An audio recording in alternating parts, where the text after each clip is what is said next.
Hi, I'm Tim Autrey, founder and CEO of the Practicing Perfection Institute and the Executive Director of the Human Performance Association.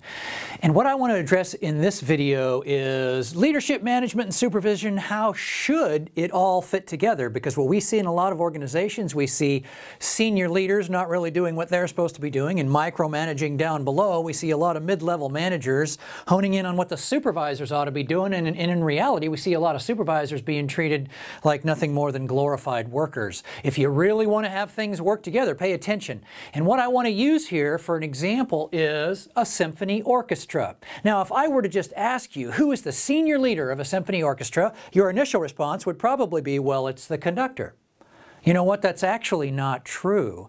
The senior leader of a piece of music being played by a symphony orchestra is the composer, because the composer had the vision. The composer sets the tone. The composer sets the goals, the strategy, the whole piece of music.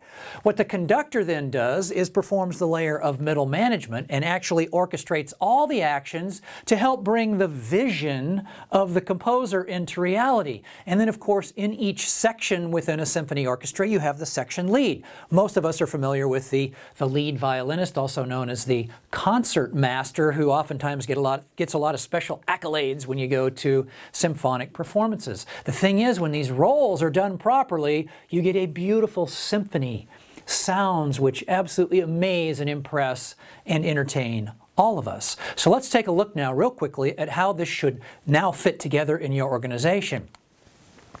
The composer is the same role as the senior leader. As a senior leader in your organization, you're the one that has the vision. You're the one that has the overall strategy, sets the overriding priorities, the tone, when we want to go to fortissimo, and when we want to go to pianissimo, and when we want to up the tempo, and that sort of thing.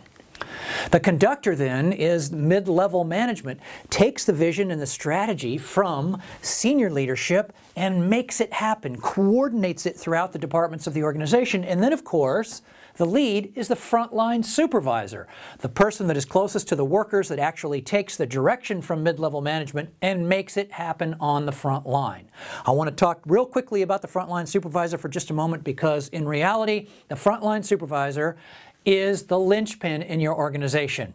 We put together a model, we refer to it as the Accident Propensity Model, and it's based on a study that was done a few years ago in Spain, and it identifies the relative magnitude of influence of each of these factors in how likely it is for an accident to occur. And what I'd like to do is draw your attention to the one that is by far the biggest contributor here. Out of a 1.0 or 100%, 38% of the impact is frontline supervisor influence. So remember that when you're considering the roles between senior leadership, mid-level manager, and frontline supervisor. Now, I want to talk about leadership for just a moment here, because we really want to take a slightly different spin on this in the context of next level human performance. You see, a leader can be at any level in your organization. A leader is any individual who takes full ownership of his or her actions and who positively influences the actions and behaviors of others. That's a leader. So what I want you to remember is, it doesn't really matter where your name or anybody else's name falls on an org chart. Leadership is a choice, not a position. Until next time, I'm Tim Autrey. Thanks for watching.